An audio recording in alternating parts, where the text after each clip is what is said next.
como el panorama general, desarrollamos este primer punto, que era cómo determinar el orden de integración de las series de tiempo.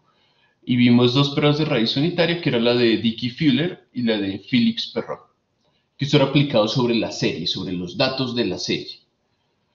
Ahora, el segundo paso es establecer la existencia de cointegración.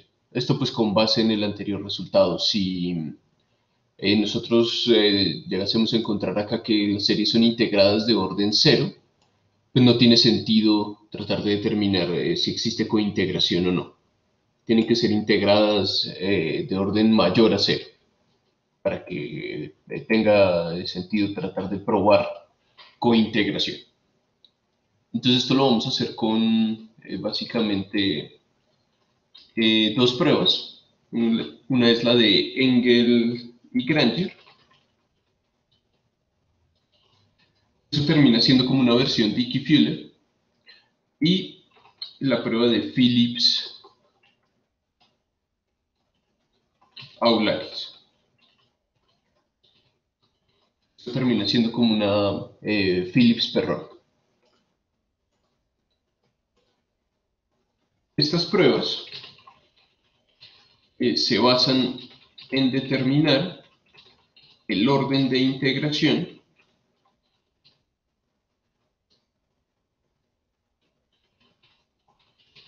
de los residuales de las ecuaciones de cointegración.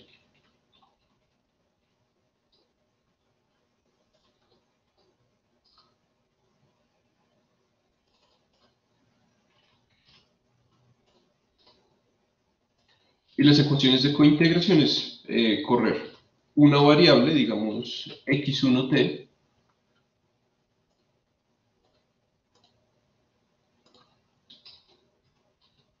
contra alfa 1 más alfa 2 por el tiempo, más beta 1 por x2t más z1t.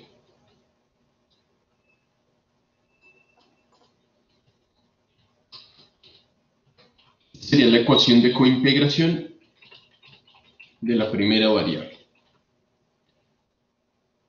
Y esta es la que nos dice pues, si existe un equilibrio en el largo plazo o no existe.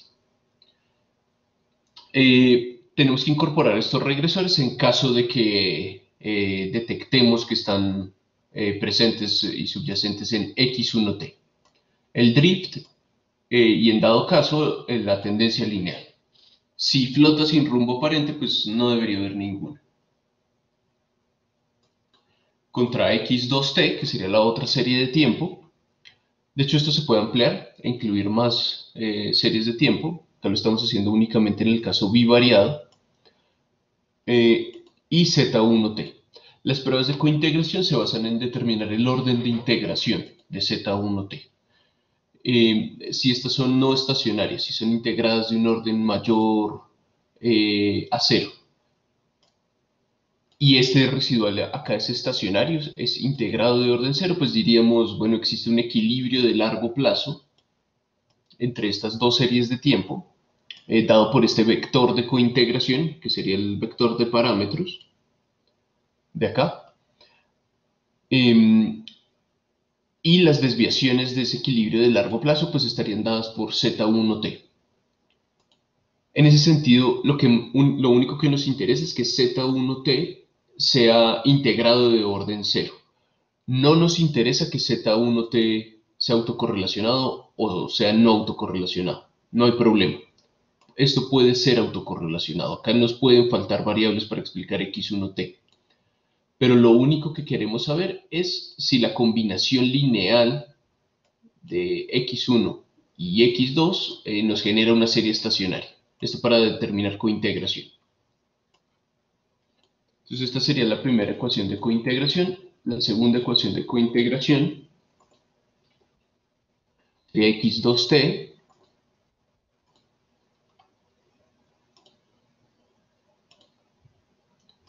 contra gamma 1t, gamma 2t para las constantes, y beta 2 x2t, x1t, perdón,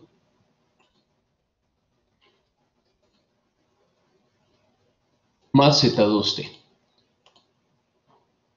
Entonces acá, pues si tenemos dos variables, vamos a tener dos posibilidades para calcular las ecuaciones de cointegración. Sencillamente correr x1 contra x2 o x2 contra x1. Si tuviéramos más variables, pues tendríamos más posibilidades de ecuaciones de cointegración. Al final, para detectar cointegración, solamente tenemos que utilizar una de ellas, solo una. Entonces, la decisión de cuál sería la dependiente en nuestra ecuación de cointegración normalmente es arbitraria.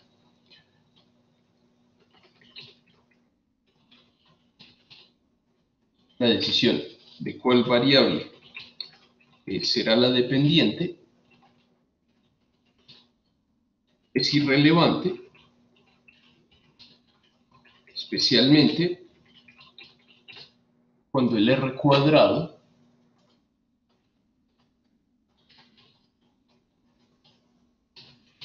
de las regresiones tiende a 1. Esto usualmente sucede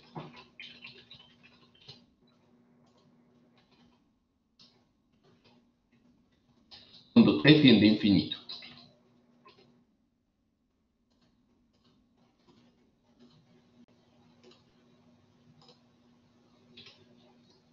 Si estas cosas no suceden, pues puede que las pruebas de cointegración para determinar cointegración cambien los resultados en el sentido de que, bueno, si selecciono esta como dependiente me va a dar un resultado, si selecciono esta otra como dependiente me da otro resultado. La idea es que eso no nos suceda, que esta elección sea totalmente irrelevante, porque esto termina siendo exactamente el mismo vector de cointegración. Y de hecho, si estimamos este, podríamos calcular este utilizando transformaciones fila-columna con este procedimiento de Gauss-Jordan. Espero que lo recuerde. Solamente que acá este número está normalizado a 1, el ponderador de x1, y acá ahora el ponderador de x2 está normalizado a 1.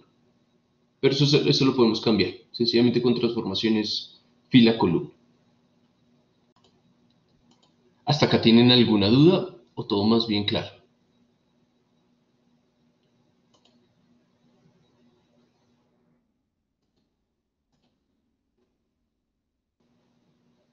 Bien, entonces en Engel-Granger vamos a utilizar una versión, no es exactamente lo mismo, pero es una versión de la Dickey-Fuller, pero sobre estos residuales. Debido a que se busca determinar el orden de integración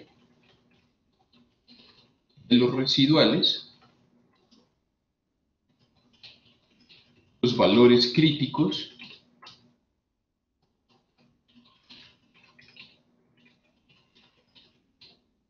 de la ADF no pueden ser usados. Porque digamos, acá nosotros al correr esto, lo que estamos haciendo es intentando minimizar la suma de residuales al cuadrado. Entonces vamos a estar forzando, digamos, a que Z1T sea estacionario, sea integrado de orden cero. Entonces no podríamos utilizar estos mismos valores críticos. Para ello,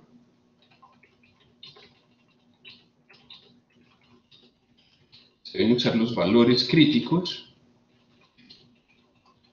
propuestos por Engel y Granger. Pero la estructura de la prueba va a ser equivalente a la Dickey-Fuller. Entonces lo que acá haríamos es correr delta de Z1T contra phi Z1 en T-1 y vamos a controlar por diferencias rezagadas.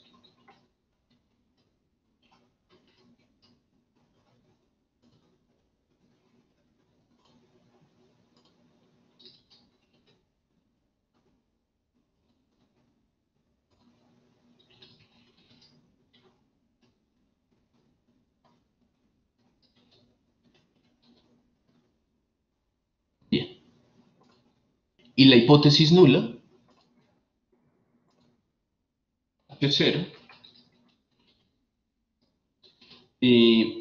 acá sería Z1T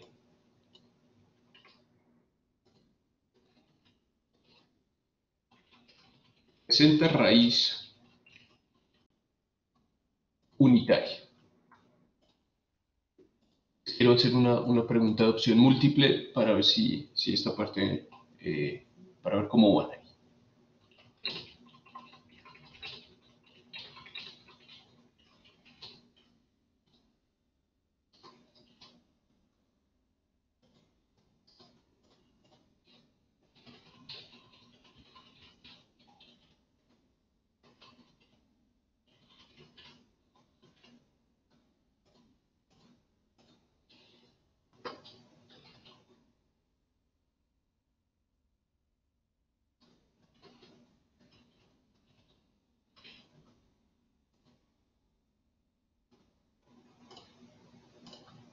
Porfa, responde. Esta hipótesis nula sería equivalente a probar 1. No cointegración, 2. Cointegración o 3. Estabilidad.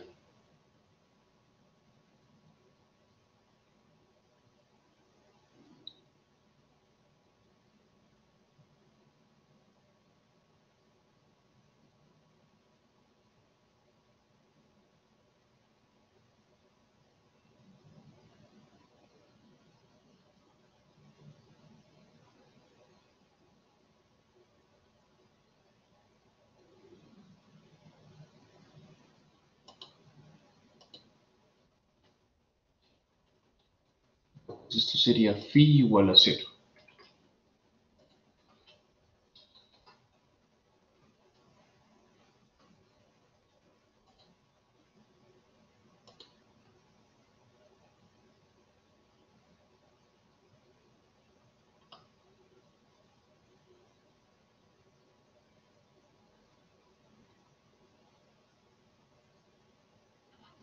Ojo, el residual tiene raíz unitaria. El residual tiene raíz unitaria.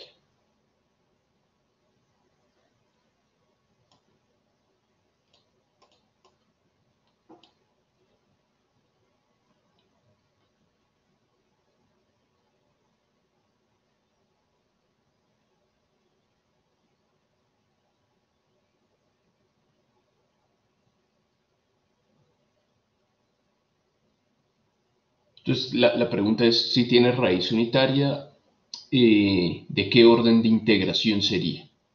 Otra forma también de formular esa pregunta.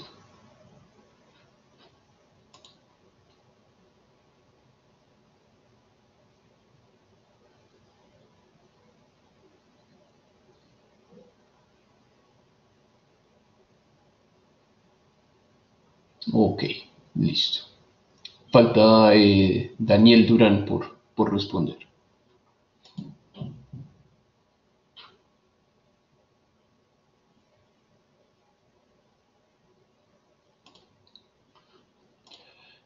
Si Z1T tuviera raíz unitaria, ¿de qué orden de integración sería Z1T? ¿O de qué orden de integración no sería, mejor dicho?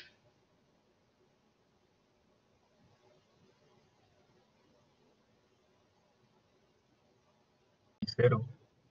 Exactamente. No sería I0.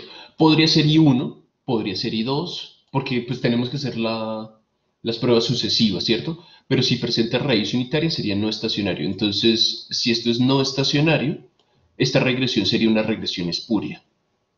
Entonces habría no cointegración. Entonces esta hipótesis nula también es equivalente H0 a probar no cointegración.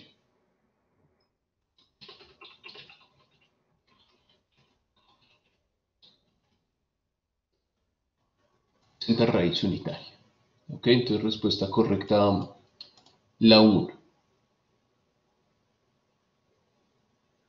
Creo que algunos se cambiaron justo antes, está bien. Lo importante es que entiendan bien la idea. Perfecto.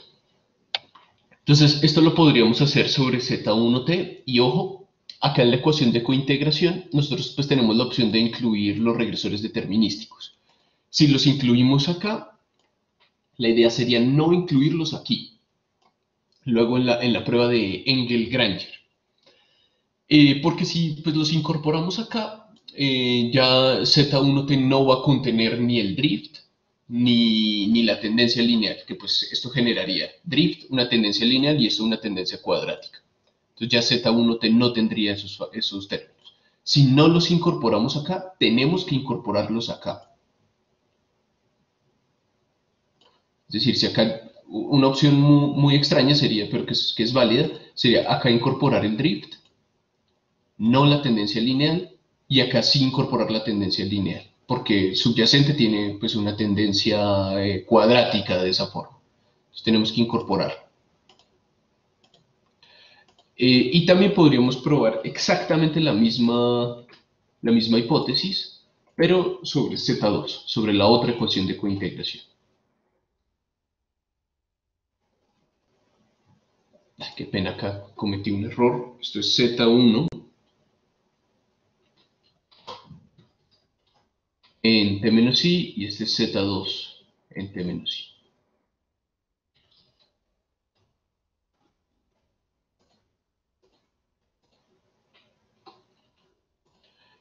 El resultado de este test debería ser unánime cuando esto sucede. No importa cuál opción seleccionemos. Porque acá iría X1 de dependiente, acá iría X2 de dependiente.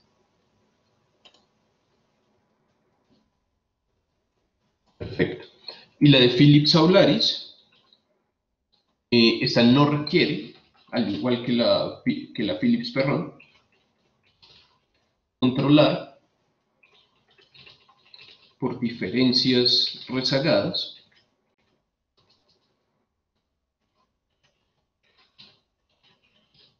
a garantizar que el término de error, la prueba de raíz unitaria, sea no autocorrelacionado.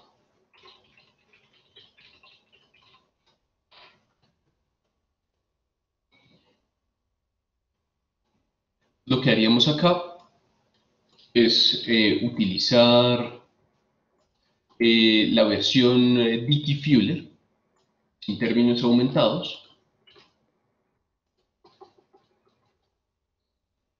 sobre sobre estos dos residuales. Entonces terminaríamos probando Z y T presenta raíz unitaria. Acá se usa un estadístico robusto a la autocorrelación.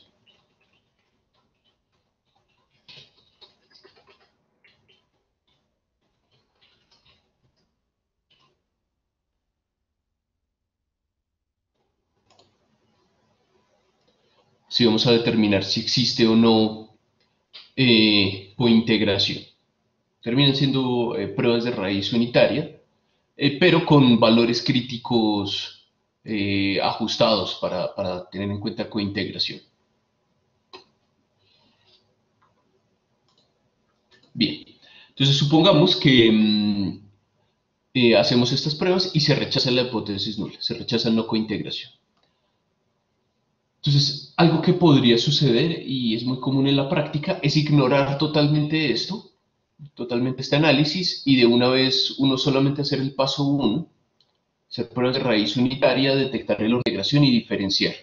O algo que sería peor sería diferenciar inmediatamente sin hacer pruebas de raíz unitaria. Eso es peor porque, no sé si recuerdan, pero cuando uno aplica filtros sobre alguna serie de tiempo, puede inducir componentes MA no invertibles. Y pues eso trae todas las problemáticas que ya habíamos visto. Entonces, pues la idea sería solamente aplicar los filtros, diferenciar con base en estos resultados, en estas pruebas de raíz unitaria. Supongan que sí, no las hacemos, diferenciamos, podemos llegar a inducir componentes MA no invertibles. Si las hacemos y sabemos cuánto diferenciar, pero ignoramos la posibilidad de cointegración y en verdad hay cointegración, pues vamos a terminar omitiendo alguna variable relevante acá en nuestras regresiones, que es ese equilibrio de largo plazo, que sería esta ecuación. Entonces, en ese sentido, nuestros parámetros serían sesgados e inconsistentes si llegamos a omitir cointegración.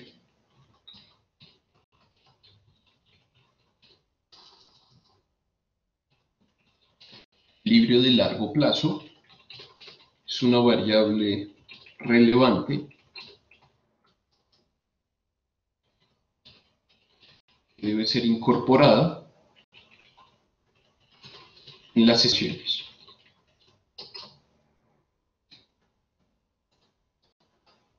Bien, entonces, ¿cómo la vamos a incorporar? Pues lo que vamos a hacer es que vamos a utilizar un modelo de corrección de errores. La idea de este modelo es tratar de explicar el corto plazo de las series de tiempo. Es decir, un modelo al final en términos estacionarios, que no haya ninguna variable no estacionaria dentro del modelo, pero que en ese modelo podamos tener e incorporar pues este equilibrio de largo plazo. Entonces, básicamente lo que haríamos es un estilo de vector autorregresivo, pero en diferencias, para que todas las variables sean estacionarias. Entonces, lo que haríamos es correr. La forma de este modelo de corrección de errores, al menos de forma bivariada, sería correr delta de x1t contra delta 0,1,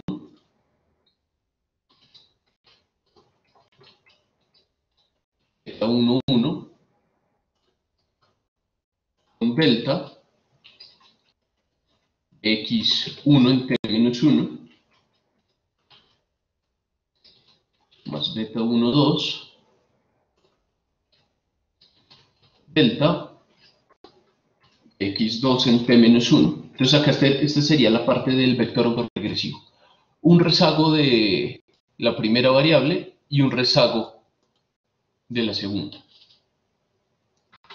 Más beta 1, 3 por zi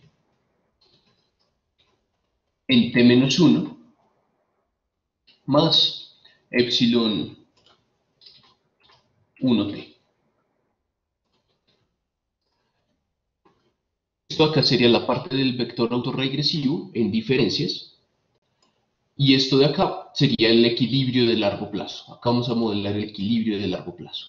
Este beta 1,3 se conoce como un coeficiente de ajuste, que es un coeficiente que genera un cambio en la primera diferencia de x1t, que está asociado a un cambio de x1t, para tratar de mantener ese equilibrio de largo plazo. O ver la influencia de las desviaciones de ese equilibrio sobre cómo cambiaría la primera diferencia de x1t, pues para poder de cumplir ese equilibrio.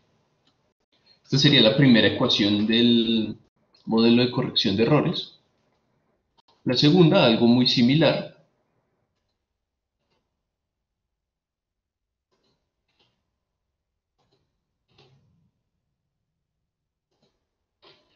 pero utilizamos como variable dependiente delta de x2t. Entonces, esto podríamos pensar que es un VAR estacionario, estable, porque tenemos variables en diferencias. Y se añade el equilibrio de largo plazo. También sería estacionario, ¿cierto? Si hicimos estas pruebas y nos llega a dar, se rechaza no cointegración, pues esto va a ser estacionario. Entonces, digamos que acá toda la teoría que hemos visto sobre los VARs aplica. porque esto es estable. Sobre esto también podríamos hacer impulso-respuesta, descomposición histórica, descomposición de varianza del error de predicción, calcular la estabilidad del VAR con base en los eigenvalores de esto, etc. Lo mismo que hemos visto sobre el VAR. Ahora, ¿cómo se interpreta el equilibrio de largo plazo?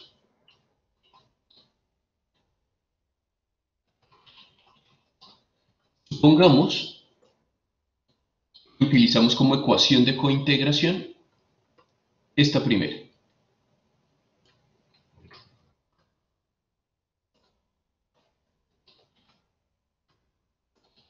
Ponemos x1t contra x2t.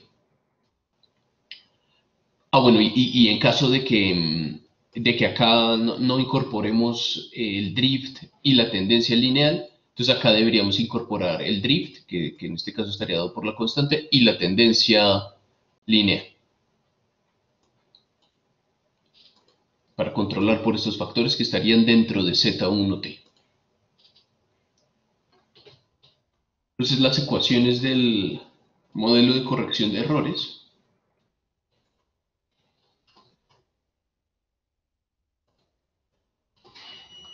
se verían de esta forma. Reemplazaríamos Z1t, que para acá, no cabe.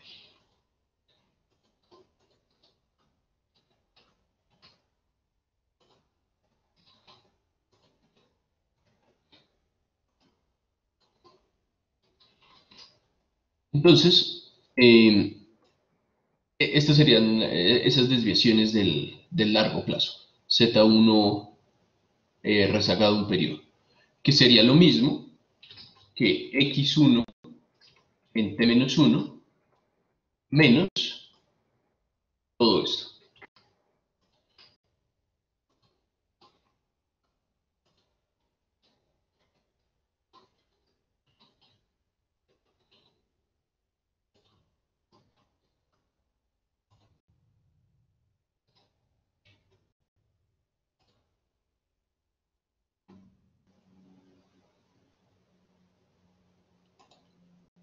Eso sería para esta ecuación. Y para la segunda ecuación del modelo de corrección de errores, algo muy similar, solamente cambian los coeficientes. Terminan siendo las mismas variables independientes, pero cambian los coeficientes.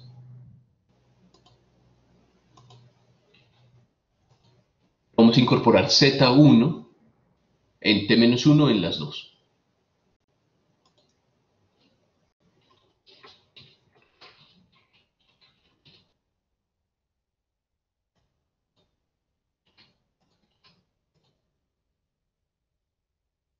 Bien.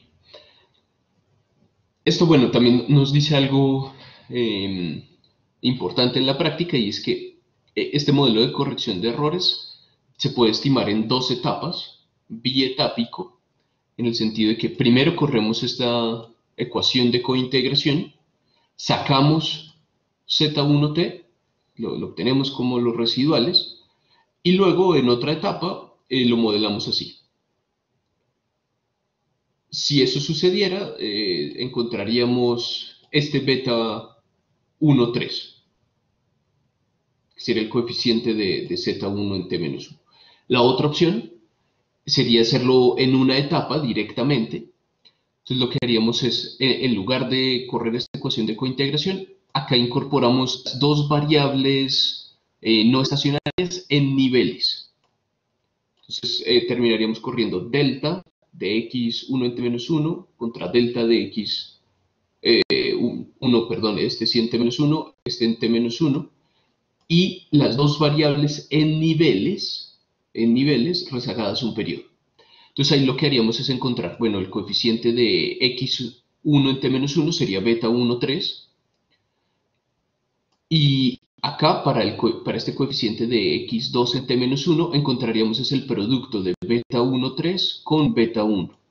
Entonces no encontraríamos precisamente ese equilibrio de largo plazo. No lo conoceríamos exactamente si lo llegamos a hacer esto en una etapa, porque no sabríamos cuál es beta 1. No podemos separar ese coeficiente que nos va a dar acá en beta 1 y en beta 1,3 si es que no, nos llegamos a saltar esta primera etapa. Pero pues también se puede correr así, directamente. No sé si hasta acá tienen alguna duda, ¿cómo van?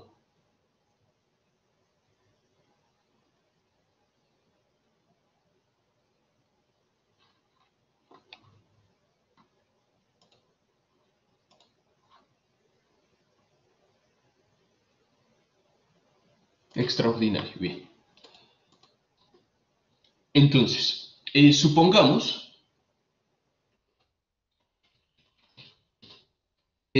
nos estamos desviando de ese equilibrio de largo plazo y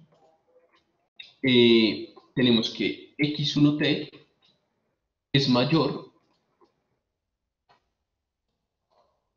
a esto. Esto implicaría que z1t para positivo, ¿cierto? Si esto es mayor a todo esto, z1t es positivo. ¿Qué quiere decir esto?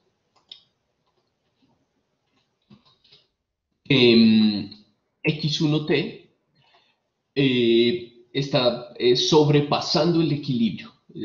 Supongamos que el equilibrio de cointegración fuera que, imagínense ustedes, dos series de tiempo, que las dos van tendiendo hacia más infinito. Ese es el equilibrio de largo plazo. Las dos tienen tendencias positivas, estocásticas positivas. Bien, si esto llegase a suceder, x1t estaría saliéndose de ese equilibrio de largo plazo y estaría creciendo, digamos, más que la combinación lineal de x2t. Eso nos daría pues desviaciones en el corto plazo. Si esto sucediera, puede suceder en el corto plazo, está bien, pero no puede suceder de forma permanente. Tiene que haber algún ajuste que haga que x1t se devuelva hacia el equilibrio. Por eso, acá se requiere que exista ajuste con el mecanismo de largo plazo, que beta 1,3 sea negativo, que ese coeficiente de ajuste sea negativo. Porque fíjense que si x1 en t-1 está sobrepasando a la combinación lineal de x2 en t-1, entonces, pues el cambio en el siguiente periodo de x1t debería reducirse, ¿cierto? Para poder alcanzar ese equilibrio. Por eso necesitamos que beta 1,3 sea negativo.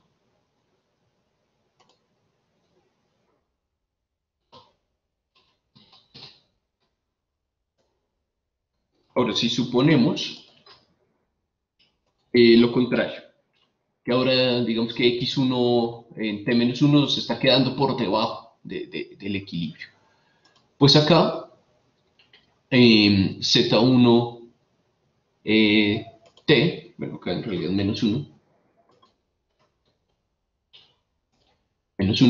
va a ser negativo. Entonces lo que necesitamos para que se cumpla ese equilibrio de largo plazo, para que se tienda hacia ese equilibrio, es que delta de x1t en el siguiente periodo comience a aumentar. Entonces acá tendríamos que este es negativo, por el coeficiente negativo nos daría que delta de x1t va a tender a aumentar. Esto es para la primera ecuación del vector de corrección de errores. Veamos la segunda y este mismo escenario.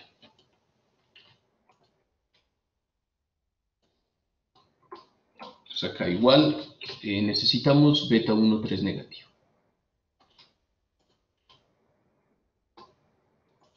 Para la segunda ecuación, si x1t estuviera sobre x2t.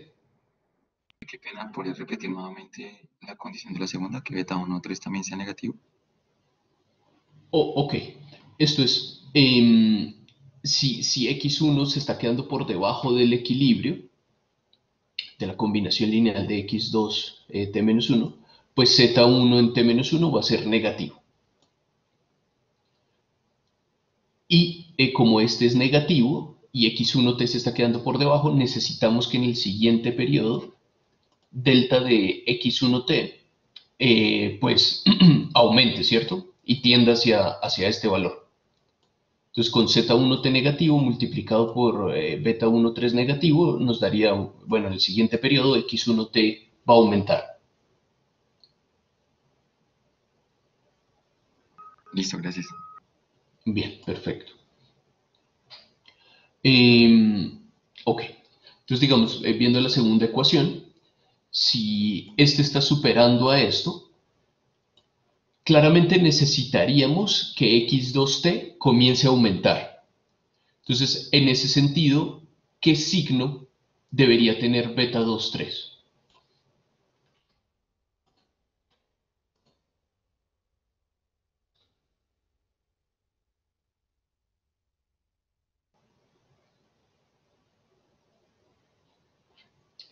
Vamos a hacer por opción múltiple.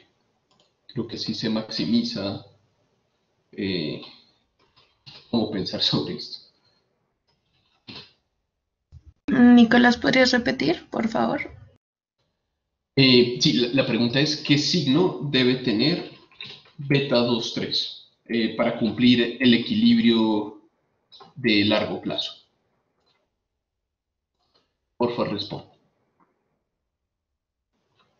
La intuición es, si x1t está por encima de x2t, entonces necesitaríamos que el delta de x2t pues fuera positivo en el siguiente periodo, que aumente. Entonces la pregunta es, para que eso se cumpla, ¿qué signo debería tener beta 2,3?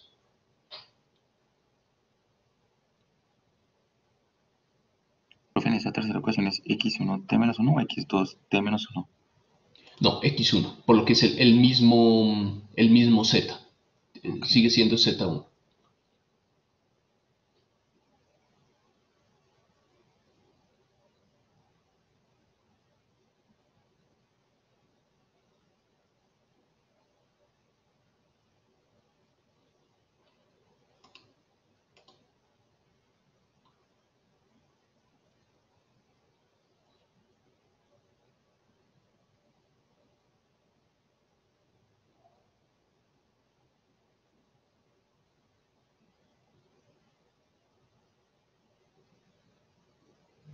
Profe, una pregunta.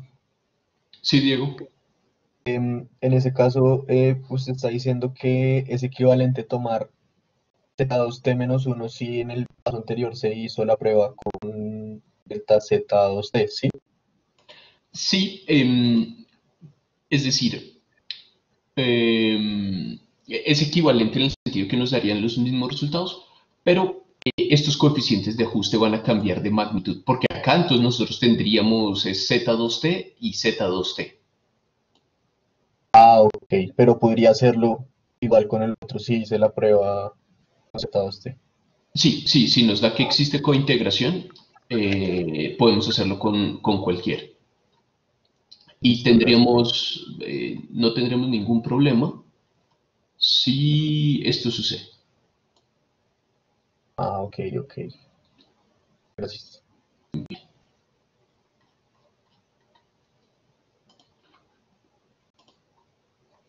Perfecto. Entonces, ya la gran mayoría respondió. Entonces, acá sería, si x1t está por encima de x2t, pues en el siguiente periodo, x2t tiene que aumentar para llegar a ese equilibrio de largo plazo. Pues acá nos daría que z1 en t-1 es positivo, y para que esto aumente, pues beta 2,3 también tiene que ser positivo. Entonces, esta dirección de los signos depende de cuál va a ser la dependiente en la ecuación de cointegración. Si acá como acá, como en este ejemplo, por eso es un ejemplo, dejamos a Z1 a X1 como dependiente.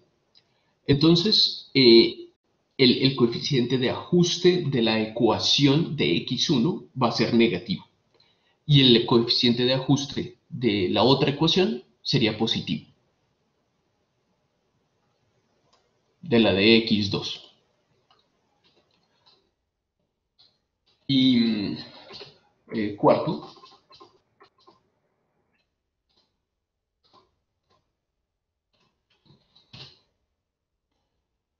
tenemos que tuviéramos acá esto, que Z1t fuera negativo y X1 en T-1 fuera más pequeño que este, entonces necesitaríamos que en el siguiente periodo el delta de X2t, para que se cumpla ese equilibrio de largo plazo, disminuya. Entonces, perfecto. También nos sirve beta 2, 3 positivo, porque con este negativo nos da que en el siguiente periodo este va a disminuir. Esta sería al final la corrección de errores.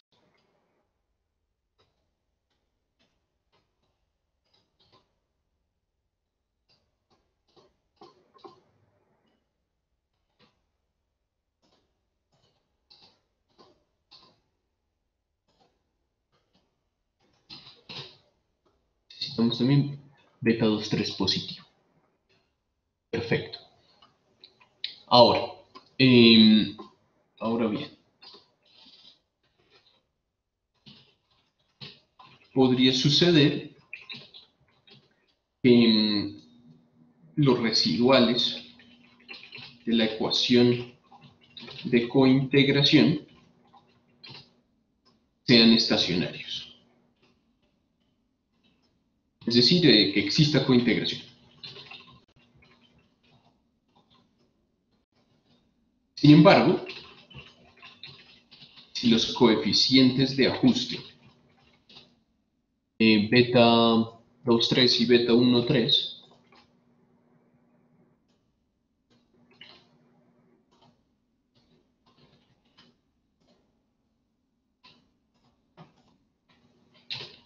no son significativos, aunque existe un equilibrio de largo plazo, los datos no muestran que exista un ajuste hacia ese equilibrio de largo plazo. Entonces, la cointegración no es relevante. Al final, lo que nos va a decir, bueno, tenemos que, esto vale la pena hacerlo o no, es observar los coeficientes de ajuste.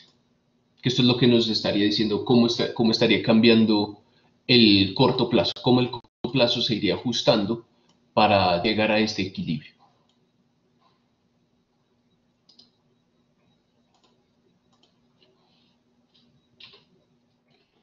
En este orden de ideas, cuando existe cointegración, esto implica, cuando existe cointegración relevante,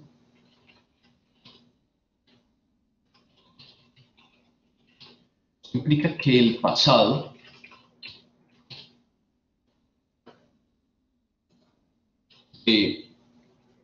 X y en T-1 ayuda a explicar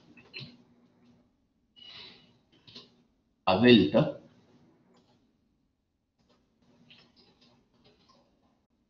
de XJ en T en presencia del pasado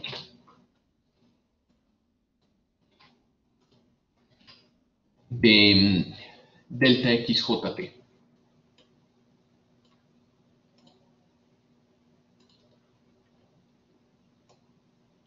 Con esta frase, ¿a qué les suena, mejor dicho, esta frase? ¿A qué concepto que ya habíamos visto?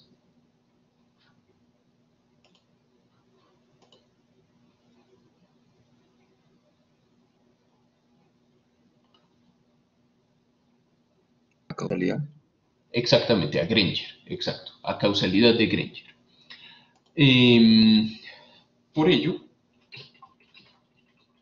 normalmente se dice que cointegración, pues tiene que ser relevante. Voy a agregar esto, relevante, implica causalidad en el sentido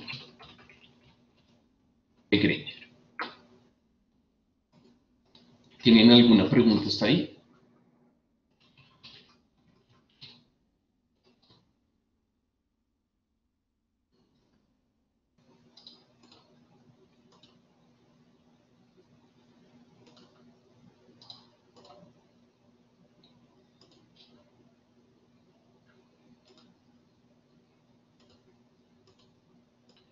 Les voy a pasar un paper, sí, Daniel.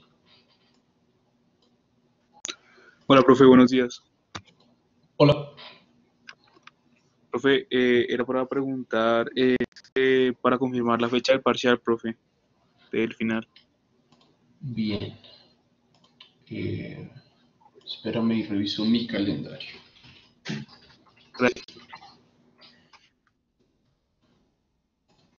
Quedamos en que iba a ser miércoles 2 de diciembre, ¿cierto? O quedamos en votar, ya no me acuerdo de estas cosas. Sí, miércoles 2 de diciembre. Bien. Y el taller último, dijimos que era para viernes 4 de diciembre. Em, para este último taller, digamos, ya hicimos las pruebas de raíz unitaria acá en clase. Ahorita voy a hacer un ejemplo de estos de cointegración en Ibius. Entonces creo que ya apenas acabemos este tema de cointegración, ya podrían terminar ese taller, que está más bien corto, solamente revisando las grabaciones de la clase. Igualmente va a haber monitoría para el taller, pero de todas formas podrían hacerlo con las grabaciones. Bien. Vale, profe, tengo una pregunta, qué pena, una última. Sí. Profe, es que la anterior clase llegó un poquito tarde. ¿Será que dijeron algo sobre si el parcial que tuvimos va a tener un poquito más de curva o ya queda así definitivamente, profe? Sí, no mencionamos nada de eso. Sí, 1.1 por la nota. Em, Dependiendo del rendimiento general del curso, no les prometo nada, sí, pero dependiendo del rendimiento general del curso, pues yo al final hago algo, pero sí necesito pues ver un mejor rendimiento en el segundo examen, en el final. Listo, profe, perfecto, muchas gracias.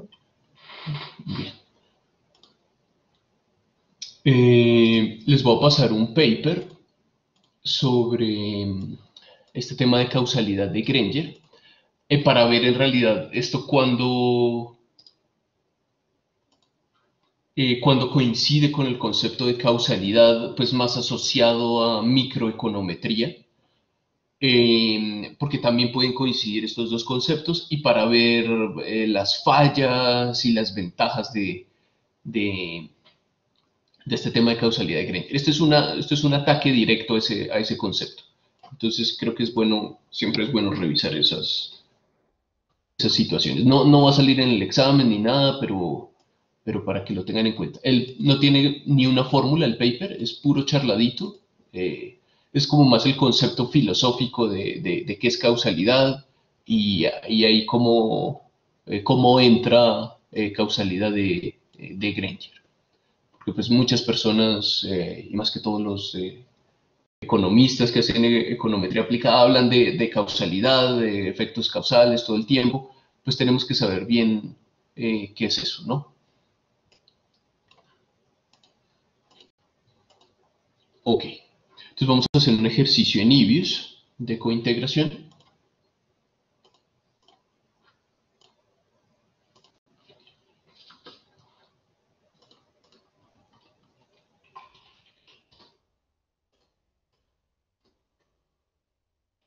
Vamos a crear un workfile simulando datos. Voy a simular exactamente los mismos datos de la clase anterior, mencia estocástica, que sea la suma acumulada de números normales estándar. y voy a generar una variable x1 que sea una tendencia estocástica más un error, y una x2 que sea 0.5 por la tendencia estocástica más el error. Bien. La ecuación de cointegración sería de esta forma: x1 la corremos contra x2. Acá no tiene ni drift ni tendencia lineal.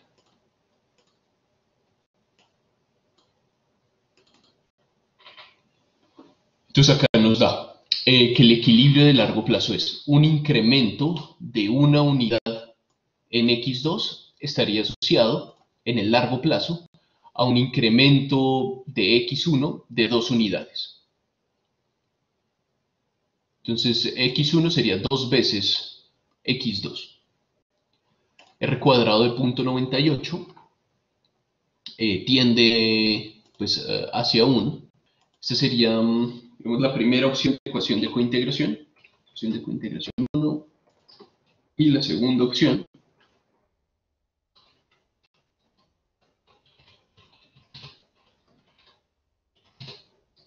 x2 contra x1. No nos tiene que dar exactamente el mismo coeficiente, pero el hecho es que los resultados de las pruebas de cointegración no se afectan cuando pues, estas regresiones de gran poder, bueno, no explicativo, sino tienen gran ajuste. Tienen gran ajuste.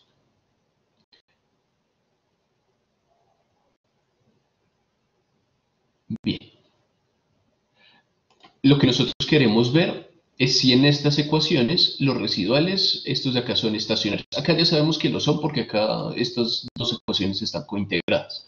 En la práctica no sabríamos bien conectar esto. Además, como lo mencionamos, observar la serie de tiempo no es suficiente para determinar el orden de integración. Entonces lo que haríamos es pruebas de cointegración.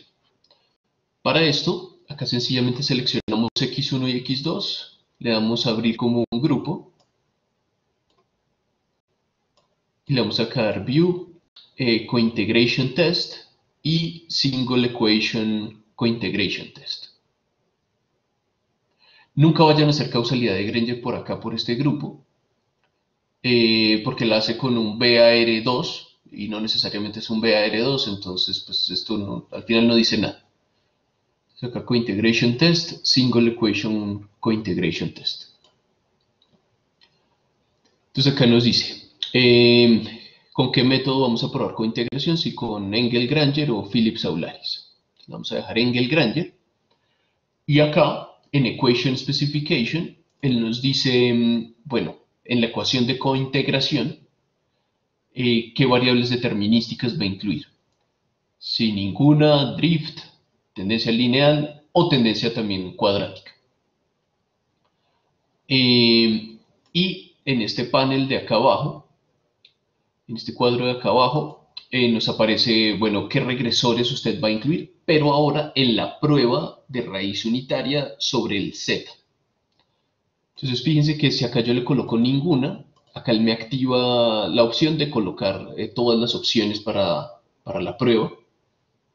Si acá yo le coloco constante, acá él me retira la opción de constante. Si acá yo le coloco tendencia cuadrática, desactiva totalmente esta lista desplegable, porque solamente pueden ir en alguna de las dos, los regresores determinísticos. Entonces acá le vamos a dejar ninguna y ninguna porque no tenemos drift ni tendencia lineal. Y le damos OK. Entonces acá es hipótesis nula, el Z tiene raíz unitaria. Las series no están cointegradas. Y nos muestra las dos opciones de ecuaciones de cointegración. Y este tau statistic termina siendo el estadístico T sobre el parámetro phi. De acá esto nos dice la significancia de este valor, de este tau. que este p-valor es el que miramos para revisar, bueno, H0, las series no están cointegradas, contra sí lo están. Esta es la estimación de phi, que termina siendo pues lo que nosotros llamamos alfa 1 menos 1, que sería este número de acá. Si es 0, quiere decir que existe raíz unitaria, estadísticamente hablando 0. La desviación estándar, si dividimos debería dar algo similar a esto. Y bueno, y otras, digamos, indicadores de ajuste de estas regresiones de las pruebas de raíz unitaria. Bien, entonces acá nos dice, se rechaza que no están cointegradas. Perfecto. Y si ahora le damos View, Cointegration Test, Single Equation Cointegration Test, también podemos hacer la prueba de Phillips-Aularis. Acá, pues, esto es la versión Dickey-Fuller, Phillips, de la prueba de cointegración. Para esto, pues, necesitamos la estimación de lo que se llama varianza de largo plazo. Y esto, al final, dentro de todas las fórmulas complicadas de este estadístico, se tiene en cuenta, pues, la estimación del espectro. Bien, entonces acá nos dice H0 exactamente la misma, nos muestra las dos ecuaciones de cointegración, revisamos el estadístico sobre phi, nos dice se rechaza la hipótesis nula de que las series no están cointegradas. Perfecto. Bien, entonces las series están cointegradas. Ahora lo que tenemos que hacer es modelar esa cointegración.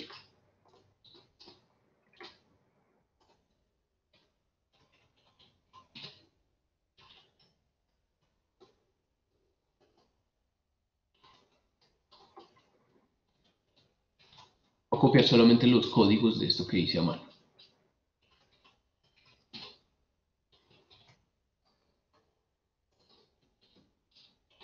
El modelo de corrección de errores, podemos correrlo bietápico o en una etapa. Entonces, en dos etapas, la primera ecuación del modelo de corrección de errores, no mentiras, no me faltó algo. Tenemos que hallar los zetas, ecuación 0,1, punto make receipts, y acá voy a obtener z1 de esta ecuación.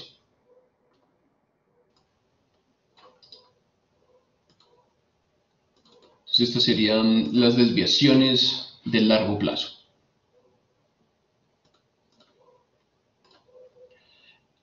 Y la primera ecuación del modelo de corrección de errores sería calcular delta de x1 contra los regresores determinísticos, que acá no hay ninguno. Y como yo simulé x1 como un paseo aleatorio, porque eso termina siendo un paseo aleatorio, la acumulación de términos i y d son no autocorrelacionados, pues acá la primera ecuación de cointegración la primera ecuación del modelo de corrección de errores, perdón, no va a tener rezagos de las diferencias, por lo que ya delta de x1 va a ser independiente. Si hacemos acá el correlograma de la primera diferencia de x1, no mentiras, este tiene autocorrelación, qué raro. Primera diferencia.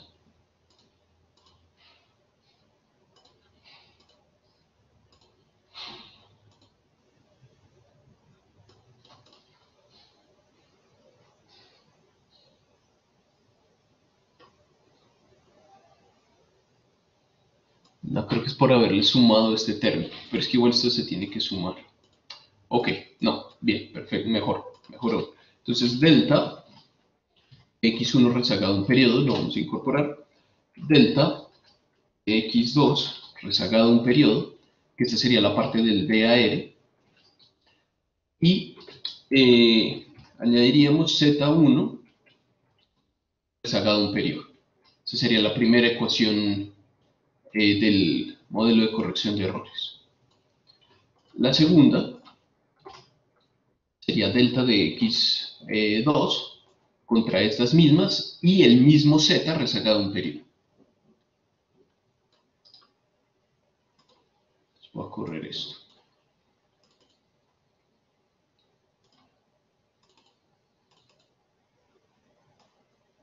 Entonces acá nos aparece la ecuación, la primera ecuación del modelo de corrección de errores, delta de x1 contra sus primeros rezagos y z1 rezagado un periodo. Si ustedes observaran esta salida, dirían que la cointegración aquí es relevante.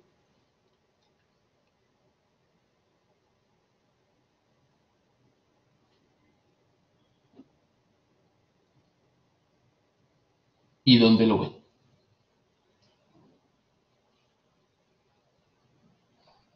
¿Y dónde lo ven? Las variables. ¿De cuál variable, más precisamente? Exacto, este de acá. Y fíjense que es negativo, porque acá utilizamos Z1, que era los residuales de la ecuación de cointegración que contenía como dependiente a X1. Bien. Y esta sería la segunda. Acá Z1 es positivo. ¿Esto qué quiere decir? Que existe ajuste a ese equilibrio de largo plazo. ¿Cuál era el equilibrio de largo plazo? Que es muy relevante conocerlo. Pues sería la ecuación de cointegración.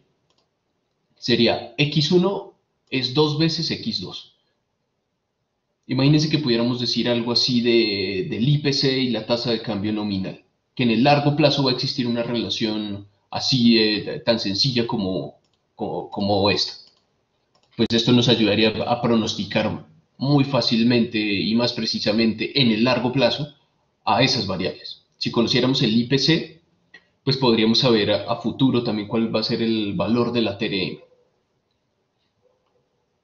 con ese equilibrio de largo plazo. Bien. Esta es una forma de hacerlo, ecuación por ecuación. Otra forma quizás más sencilla y resumida es darle acá x1 sobre x2, abrir como un VAR. Y acá en el VAR vamos a poner de variables endógenas, delta de las dos variables, rezagos solamente de 1 a 1, para incorporar solamente un rezago de cada una. En variables exógenas, pues en este caso no iría la constante. Y incluiríamos Z1 rezagado un periodo como variable exógena.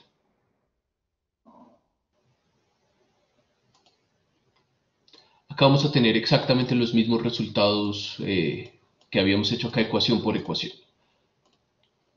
Este era este que se me hizo. Acá. Este coeficiente de ajuste, exactamente igual. Este sería modelo de corrección de errores. Así acá diga VAR, esto es un modelo de corrección de errores.